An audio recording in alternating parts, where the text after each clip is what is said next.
当我不再害怕卡住的时刻，你会发现那其实是宇宙在帮你累积下一次飞跃的力量。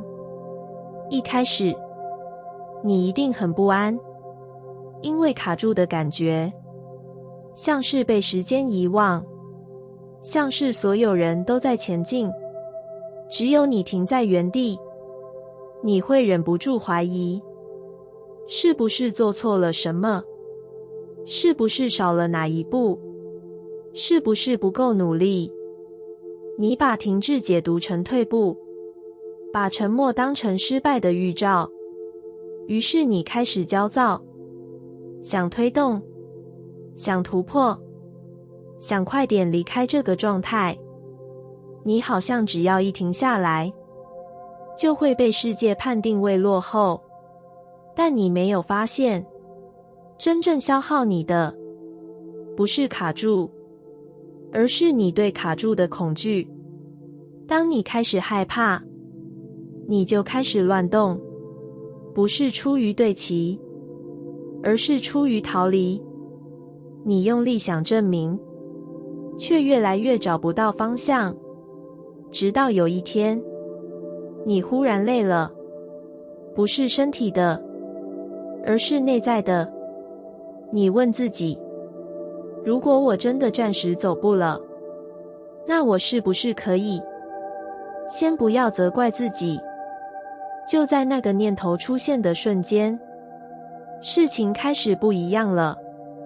不是外在立刻改变，而是你内在终于停止对抗。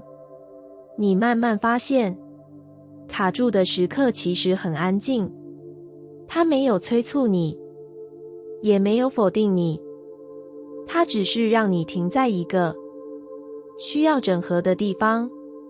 那些你来不及消化的感受，那些你一路撑过却没回头看的疲惫，那些你一直往前跑却没机会问清楚的渴望，全都在这个时刻慢慢浮现。原来宇宙不是把你困住，而是替你按下暂停，让你不要带着旧的耗损，直接冲向下一段人生。你开始看见，卡住不是空白，而是在蓄力；不是什么都没发生，而是发生在你看不见的地方。你的心在重新排列，你的价值在重新对齐，你的方向在悄悄校正。只是这些变化不会用热闹的方式出现。当你不再害怕，不再急着离开，你会感觉到一种很深的稳，不是确定未来，而是确定自己还在路上。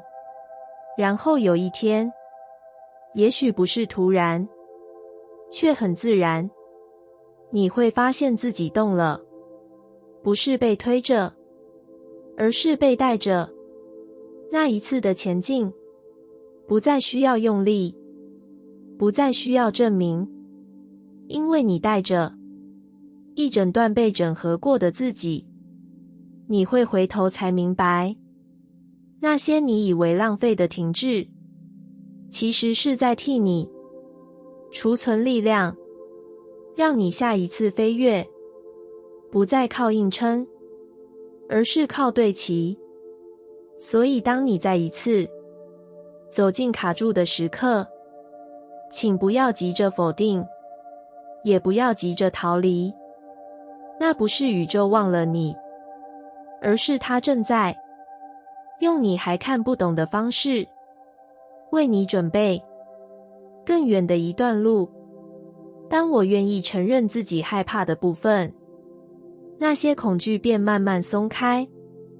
那不是因为我忽然变得勇敢，也不是因为害怕真的消失了，而是因为我终于不再假装自己什么都不怕。过去的我很努力忽略恐惧，我告诉自己要想开一点，要正向一点，要相信一切都会好，好像只要不承认，恐惧就不存在。但那些害怕其实一直在，只是被我压在更深的地方。他们没有走，只是换了一种方式出现，变成焦虑，变成失眠，变成对未来过度的控制。我一边说没事，一边却越来越紧，好像整个人一直站在备战状态，不敢真正放松。直到有一天，我真的累了，不是因为外在的压力，而是因为我发现我一直在跟自己的恐惧对抗。于是我第一次没有急着压住他们。我承认，我其实会怕失去，怕走错，怕不被选择，怕努力之后还是失望。那些话一说出口，没有让我更脆弱，反而让我呼吸了一下，因为我终于没有再逼自己扮演一个其实撑得很辛苦的角色。当我承认害怕，恐惧开始改变形状，它不再那么尖锐，不再需要用极端的方式吸引我的注意。我发现，恐惧不是敌人，它只是想被看见，想确认我没有把自己丢下。当我愿意靠近，而不是逃离，恐惧就失去了抓住我的力量。它慢慢松开，像一双长期紧握的手，终于知道可以放。我不再急着消灭害怕，也不再要求自己一定要很坚强。我只是陪着那个其实很想被保护的自己。就在这样的陪伴里，内在出现了一种稳，不是因为我不怕了，而是因为我知道，就算害怕，我也没有离开自己。恐惧开始退到一旁，不再主导选择，它变成提醒，而不是阻碍。它告诉我，哪里需要温柔，哪里需要慢一点。当我愿意承认自己害怕的部分，我不再分裂，不再一边前进，一边拉扯。那些恐惧没有消失，却不再控制我。原来真正让恐惧松开的，不是否定，不是说服，而是理解。当我愿意对自己诚实，恐惧就不再需要用力抓住我。它们慢慢退后，不是被赶走，而是被接住之后自然安静。而我也在那个过程里找回一种很深的力量，不是不怕的力量，而是即使害怕也能温柔地继续往前走的力量。当我不再否认内在的敏感，它反而成为我最准确的导航。那不是因为世界忽然变得温柔，也不是因为我学会了某种保护自己的技巧，而是因为我终于停止把敏感当成一种缺陷。过去的我很努力想变得不那么敏感，不那么容易被影响，不那么容易感觉到空气里的情绪，人与人之间的细微变化，那些没说出口却明显存在的东西。我告诉自己，想太多了，别那么在意，你只是太玻璃心。我试着把感受压低，试着让自己迟钝一点，好像只要不感觉就不会受伤。但那样的我其实更迷路，因为我关掉的不只是痛，还包括提醒，包括直觉，包括那些原本可以提前告诉我方向的讯号。我开始走进不适合的关系，待在让我慢慢耗损的位置，做出表面合理，内在却一直抗拒的选择。我以为那是成熟，其实是我没有在听自己。直到有一天，我真的停下来，不是因为崩溃，而是因为我忽然明白，如果敏感一直在，那也许它不是错，而是被我误解了。于是我开始尝试，不再否认那份敏感。当某个地方让我不舒服，我不再立刻说服自己没事。当某个选择让我胸口紧缩，我不再急着合理化。那一刻，敏感开始改变角色，它不再只是情绪，而是一种讯号，提醒我哪里需要慢一点，哪里其实不对齐，哪里正在消耗，而不是滋养。我发现，敏感从来没有要我退缩，它只是比理性更早一步，感觉到真实，在事情还没出问题之前，就轻轻提醒我。当我不再压住它，它反而变得清楚，不再混乱，不再泛滥，因为它终于被允许，只做它该做的事。引路，我开始用敏感辨识界限，辨识节奏，辨识哪些人事物会让我长久，哪些只会短暂消耗。它不再让我迷惘，反而让我更稳。原来敏感不是脆弱，而是一种精准。它让我走在更贴近自己的方向上，而不是一直修正已经走错的路。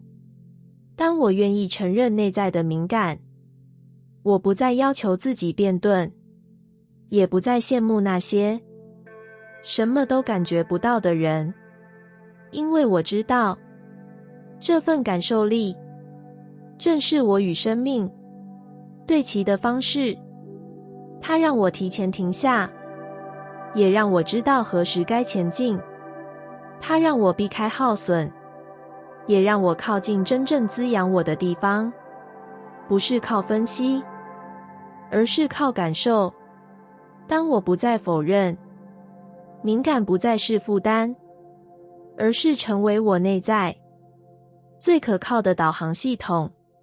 在每一次选择之前，安静地告诉我，这条路是不是属于我。而我终于学会，不是关掉那份敏感，而是带着它，温柔而清醒地走在人生里。当我愿意照亮自己的黑暗，它便不再需要用困境提醒我。那不是因为黑暗忽然消失，也不是因为我变得足够正向，而是因为我终于不再把那些不想面对的部分推到视线之外。过去的我很害怕黑暗，害怕那些说不出口的念头，害怕反复出现的情绪，害怕一靠近就会被拉进去。于是我选择忽略，选择转身，选择用忙碌，用理性，用看起来没事的样子把它们盖住。我以为这样是在保护自己，却没发现那些被忽略的黑暗并没有离开，它们只是换了一种方式存在，变成卡关，变成重复的关系，变成一次又一次看似不同却带着同样感受的困境。我开始觉得人生很用力，好像怎么走都会走回原点。我不懂为什么努力之后还是要面对相似的考验。我怪环境，怪时机，怪自己运气不好，却始终没有回头看看那个被我丢在暗处的自己。直到有一天，我真的累了，不是因为困境本身，而是因为我忽然意识到，我一直在逃离那些我不想承认的感受，不想承认的需求，不想承认的脆弱与愤怒。于是我第一次没有再把黑暗当成敌人，我没有急着驱散，也没有立刻修正，我只是把光轻轻照进去。那不是一盏刺眼的灯，而是一种愿意看见的姿态。我允许自己承认，我其实很失望，其实很知道，其实也会嫉妒，其实并没有那么放下。那些话一浮现，没有把我拉垮，反而让我站稳了一点。当我照亮黑暗，我才发现，它里面没有我想象的那么可怕，更多的是被忽略的讯息，被压住的渴望，还有一个很久没有被接住的自己。那些情绪并不是要毁掉我，他们只是想被理解，想确认我没有在假装他们不存在。就在我愿意这样看见的时候，黑暗开始改变形状，它不再需要用激烈的方式吸引我的注意，不再需要透过困境逼我停下来，因为我已经在听了。在日常里，在选择之前，在身体出现讯号的时候，我开始回头看，而不是再往前硬走。我发现，那些曾经反复出现的困境慢慢少了，不是因为我学会闪躲，而是因为我不再把真正的感受留到最后。当黑暗被照亮，它就失去了主导权，不再需要用痛来证明它存在。它退回一个单纯提供资讯的位置上。我开始更早知道哪里不对齐，哪里正在勉强。看似不顺的事情，不再需要一路堆积才逼我停下。原来困境从来不是惩罚，而是一种补救。它出现是因为我听不见，而当我愿意照亮黑暗，我就不再需要被那样用力的提醒。我开始与自己建立一种新的关系，不是只爱光亮的部分，也愿意陪伴阴影。我不再要求自己永远正确，永远稳定，我只是诚实。那份诚实让人生慢慢变得平顺，不是没有挑战，而是没有重复的痛。我不再一次次走进同样的局，因为我已经在一开始就愿意看见自己。当我愿意照亮自己的黑暗，我不再害怕它，也不再与它对抗。我知道它的存在不是为了阻止我，而是为了保护我，带我回到更真实的位置上。于是黑暗不再需要用困境敲门，他知道我已经愿意打开灯，愿意留下，愿意听。而那一刻我才明白，真正的自由不是没有黑暗，而是在黑暗出现时，我不再逃。当我不再害怕向世界伸出手，世界也会向我伸回真正的连结。那不是因为世界突然变得友善，也不是因为我学会了更好的社交方式，而是因为我终于停止用孤立来保护自己。过去的我其实很害怕伸出手，不是不想连结，而是太清楚失望的感觉。我怕被忽略，怕被拒绝，怕付出之后什么都没有接住。于是我学会独立，学会自己来，学会什么都不说，什么都不求。我告诉自己，这样比较安全，比较不会受伤。可是在那样的安全里，我也慢慢变得孤单，不是因为真的没有人，而是因为我没有给任何人靠近的机会。我站在世界面前，双手藏在身后，却在心里期待有人能主动理解我。那种期待本身就充满矛盾，直到有一天，我终于承认，我其实很想被接住，很想被理解，很想在某些时刻不用一个人称。那个承认不是对世界，而是对自己。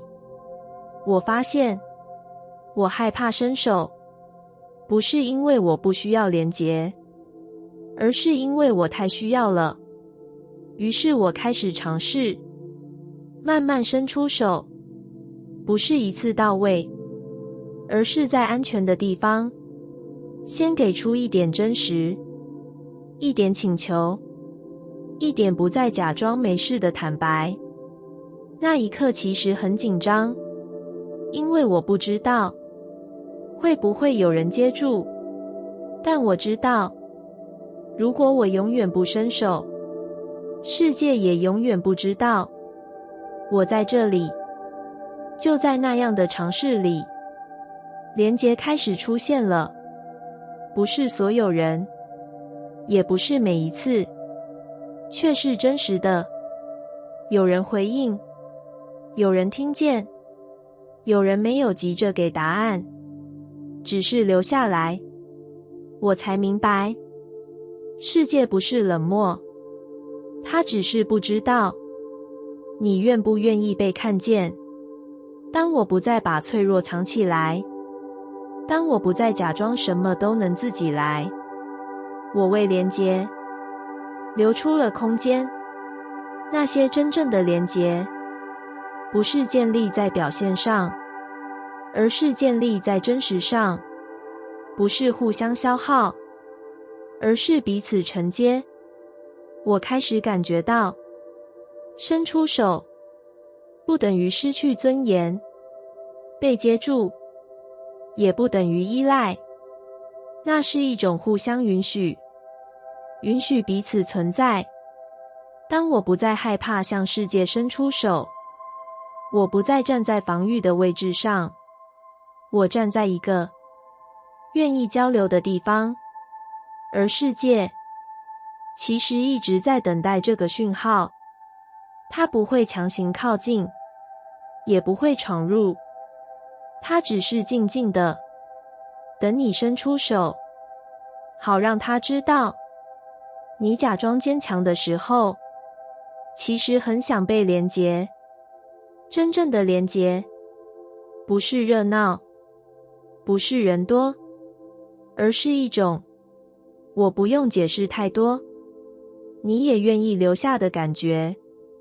当我愿意这样相信，我不再把人生活成一场独自承受的旅程，我开始与世界行程来回。当我愿意不再逃避自己的寂寞，寂寞便会化成真正的自我陪伴。那不是因为我突然变得喜欢孤单，也不是因为世界不再重要，而是因为我终于停止把寂寞当成必须被填满的缺口。过去的我很害怕寂寞，一感觉到空，就立刻找事情做，找人说话，找刺激，找下一个可以转移注意力的地方，好像只要不停动，那份空就追不上我。我以为自己在生活，其实是在逃离那些没有人声的时刻，逃离那些安静到只剩下自己的夜晚。但不管我怎么逃，寂寞还是会回来。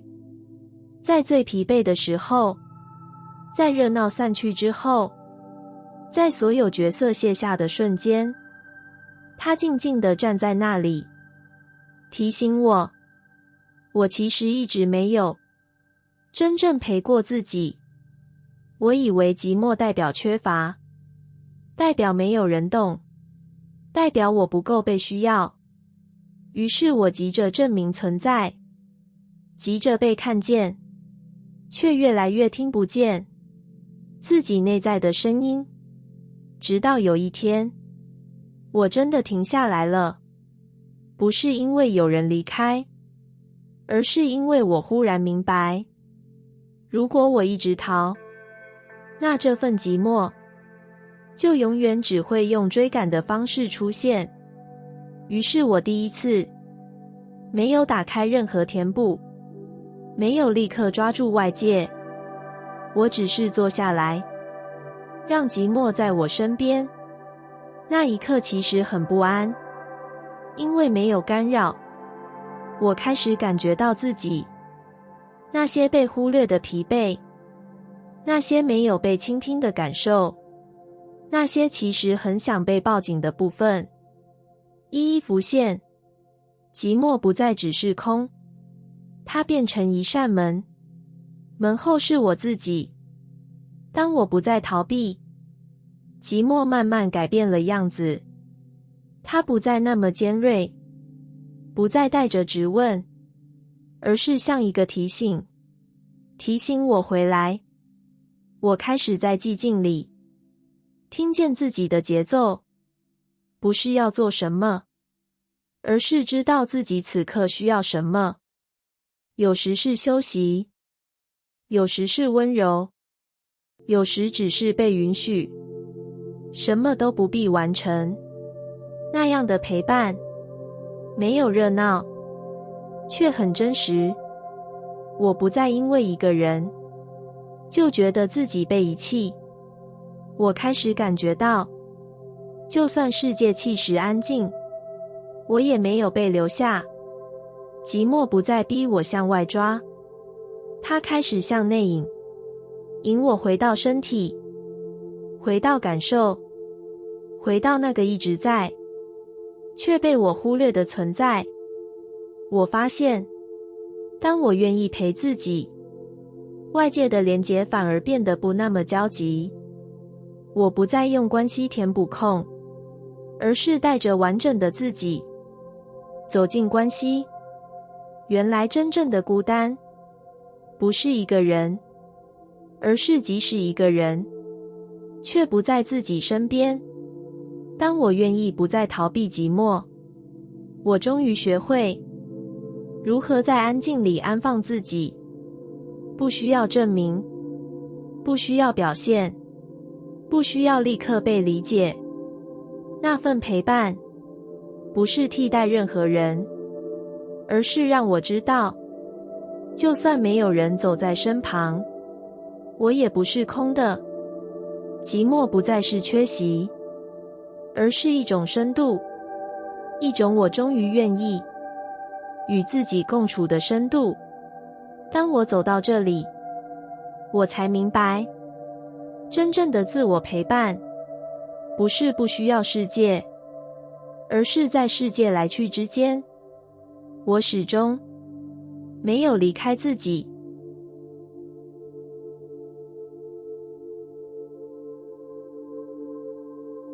感谢你听完我的影片。如果你觉得影片有帮助到你，欢迎点赞并订阅我的频道，让我可以持续与你分享。也可以在评论中留下你的想法和经验，或是将影片分享给你的亲友。再次感谢你的收听，我们下次再见。